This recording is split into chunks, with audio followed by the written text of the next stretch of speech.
Baby Ruby, তোরা আমার এতদিনের আদর যত্নের এই প্রতিদান দিলি।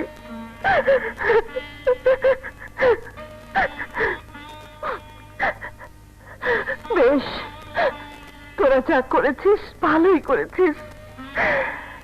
এবার আমার দায়িত্ব শেষ হবে। 7 দিন পর তোদের বিয়ে। তোদের কাছে আমার একটাই প্রশ্ন আছে, আর সেই প্রশ্নের জন্যই আমি বিয়েতে যাব। আমাকে যেতেই হবে। বেবি রুবির কথা বলছো? ওরা তো হোস্টেল ছেড়ে চলে গেছে। বেবি রুবি হোস্টেল ছেড়ে চলে গেছে? কোথায় গেছে তা জানি না, কিন্তু তুমি ওদের বাড়ির চাকরানি হয়ে তাদের নাম ধরে কথা বলছো কেন? চাকরানি? হ্যাঁ, বেবি রুবি তো সেদিন বলেছে তুমি ওদের বাড়ির চাকরানি, কিন্তু চাকরানি হয়ে মনিবের সম্পর্কে কিভাবে কথা বলতে হয় তাও তুমি জানো না? যত সব।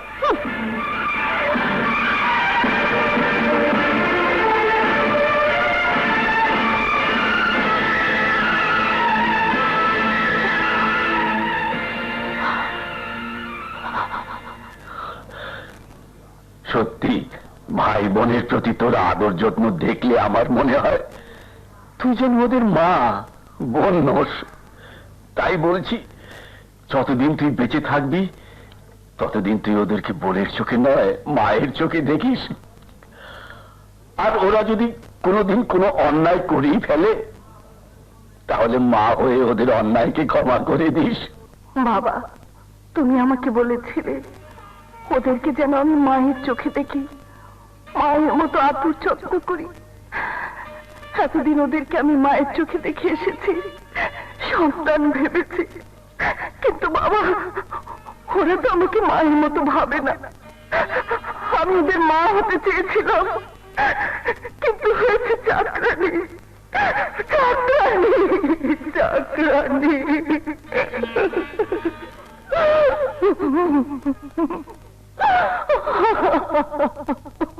শোনো, বিয়ের কাজ এখনো অনেক বাকি, তাই বলছি তোমরা আলিয়াকে নিয়ে সবকিছু কেনাকাটার একটা লিস্ট করে ফেলো। আলিয়া? হ্যাঁ, ওদের বুয়া, কিন্তু বুয়া বললে ভুল হবে, সে ওদের মা। ওদেরকে মায়ের আদর দিয়ে বড় করেছে। সাহেব, হ্যাঁ, এই যে আলিয়া, তোমার কথাই বলছিলাম। শোনো, ওদের বিয়েতে কি কি করতে হবে তার সব কিছুর একটা লিস্ট করে ফেলো। কিন্তু আমি আজ... হ্যাঁ বলো। আমি আজ আমার কাজের ইস্তফা দিতে এসেছি। ইস্তফা দিতে এসেছো? কাজের ইস্তফা? তাহলে তুমি এতদিন আমাদের এখানে কাজের মানুষ হয়েছিলে? না, মানে... কোনো কথা আমরা শুনতে চাই না। আমরা তোমাকে কোনোদিন কাজের মানুষ মনে করিনি। তোমাকে আমরা মা জেনে এসেছি। আজ আমাদের মা আমাদের এত বড় খুশির দিনে চলে যাবে শুনলে ছোট? হ্যাঁ, শুনেছি। কেউ যদি যেতেই চায় তাকে আটকানো যায় না। মা যদি সন্তানদের ছেড়ে চলে যেতে চায়, যাক, আমরা বাধা দেব না। বাবা, এ বিয়ে হবে না। হবে না? না, হবে না। আমাদের মা যদি আমাদের খুশির এই দিনে চলে যেতে চায় তাহলে কি হবে এই খুশি দিয়ে? চাই না, চাই না খুশি। তোমরা আমাকে ভুল বুঝো না।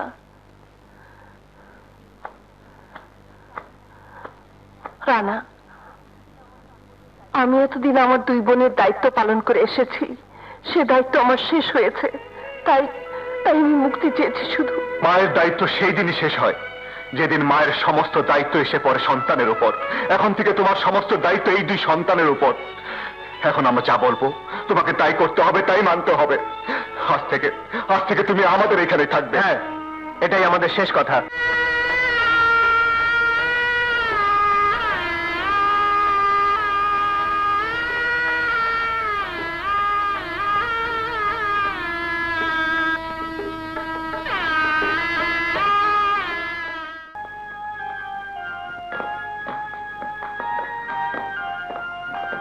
বাবা, জার্মানে পৌঁছে কিন্তু টেলিফোন করবে।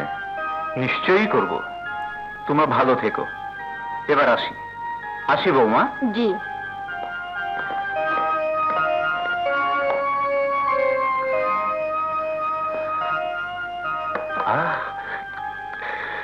সব দিয়ে দিয়েছি, এবার খাও। বুবু, আজ তুমি আমাদের সাথে খাও। হ্যাঁ বাবু, আজ তোমাকে আমাদের সাথে খেতেই হবে। বউদের সাথে কি আমি খেতে পারি? কেন? ওরা হলো কোটিপতির মেয়ে, বাবা মা আমেরিকায় থাকে, আর আমি সামান্য গরিব চাকরানির মতো। তোমরা খাও।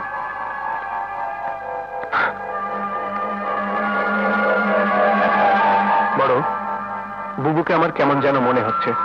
ঠিকই বলেছিস, বুবুকে দেখলে আর আগের মতো মনে হয় না। এখন বুবুকে দেখলে মনে হয় একটা যন্ত্রণা বুকের মাঝে বয়ে বেড়াচ্ছে। আমার মনে হয় ওনার বোনেরা ওনার সঙ্গে বেইমানি করেছে। সেদিন বোনদের কথা বলতেই বুবু কি বলেছে শুনিসনি? হ্যাঁ, সেদিনের কথা শুনে আমারও কেমন যেন মনে হয়েছিল। আমার ধারণা যদি সত্যি হয় আর বোনদের জন্য যদি বুবুর কিছু হয়, তাহলে ওই দুই বোনকে আমি নিজের হাতে গুলি করে মারবো, আর আমি গলা টিপে মারবো। বুবু, তোমাকে আর এই বাড়িতে থাকতে দেয়া চায় না।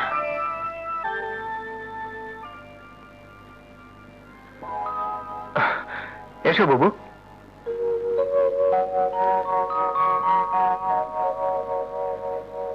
রুবি, এগুলো খুলছো কেন? এসব পরে আমি ঘুমোতে পারি না। রানা, দুধটুকু খেয়ে নিও। আচ্ছা।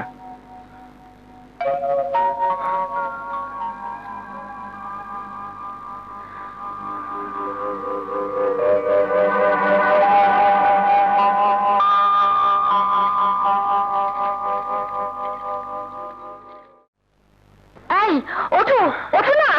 কি হয়েছে? আমার গয়নাগুলো পাচ্ছি না। পাচ্ছ না? তুমি তো দেখেছো, আমি এখানেই রেখেছিলাম। তাহলে গেল কোথায়? আমার মনে হয় চুরি হয়ে গেছে। আপনারা কোনো চিন্তা করবেন না, আমি সব দেখছি। তোমরা সত্যি করে বলো, তোমাদের মধ্যে কেউ নিয়েছো কিনা? আল্লাহর কসম আমি নেই। তুমি নিয়েছো? আমি 10 বছর ধরে কাজ করি, এমন কাজ করতেই পারি না। তুমি? আমি তো দারোয়ান, ওদের বাড়ি ভেতরে আসি নাই। তাহলে কে নিয়েছে? ইন্সপেক্টর সাহেব, আমি বলছিলাম কি, বাড়ির মানুষকে যখন সন্দেহ হচ্ছে, তাহলে সবার ঘর তল্লাশি করে নিতে পারেন। ইন্সপেক্টর সাহেব, ওদেরকে নিয়ে সবার ঘর তল্লাশি করুন। চলো, চলুন স্যার।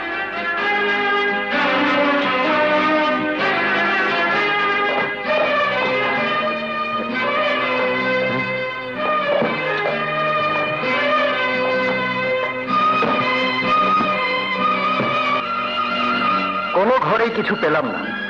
ইন্সপেক্টর সাহেব, আমার মনে হয় বাইরের কোনো চোরে কাজ করেছে। আপনার পরিচয়? উনি আমাদের মায়ের মতো। যেই হোক, উনি কি এখানেই থাকেন? জি। তাহলে তো ওনার ঘরে তল্লাশি করতে হবে। না না ইন্সপেক্টর সাহেব, ওনার ঘর তল্লাশি করার কোনো দরকার নেই। কথা যখন উঠেছেই, আমার ঘরে তল্লাশি করা হোক। তাহলে চলুন।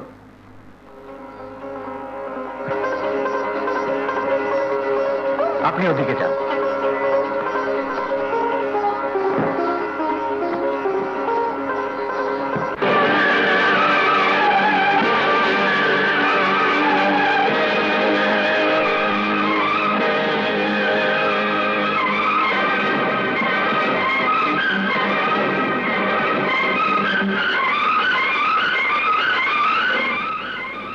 এগুলোই কি আপনার? হ্যাঁ, ওদের জন্য আমি সংসার করিনি। আমি নারী, আর নারীর জীবনের সবচেয়ে বড় অলংকার তার স্বামী। সেই স্বামীর আনন্দ, স্বামীর সুখ আমি চাইনি। আমি চেয়েছিলাম আমার বোনদের সুখ, আজ ওরা আমাকে দুঃখ দিয়ে সুখী হয়েছে। বাবা, তুমি আমাকে দোয়া করো,